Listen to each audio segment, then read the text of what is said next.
The news in detail. Prime Minister Narendra Modi today said the government is making necessary policy changes to encourage MSME sector in the country. He added that the centre has increased the budget by more than 650% in the last 8 years to strengthen the sector. Addressing the Udyami Bharat program in New Delhi, Mr. Modi said the micro, small and medium enterprises MSME sector accounts for almost one-third of India's economy and it has a very important role in India's growth journey. During the event, Mr. Modi launched the Raising and Accelerating MSME Performance (RAMP) scheme, capacity building of first-time MSME exporter scheme and new features of the Prime Minister's Employment Generation Program PMEGP. Maximum employment के लिए बहुत जरूरी है।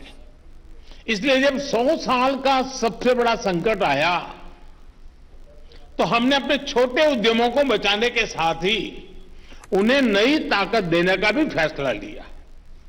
केंद्र सरकार ने emergency credit line guarantee scheme के तहत 3.5 लाख करोड़ रुपए की मदद एमएसएमई के लिए सुनिश्चित की।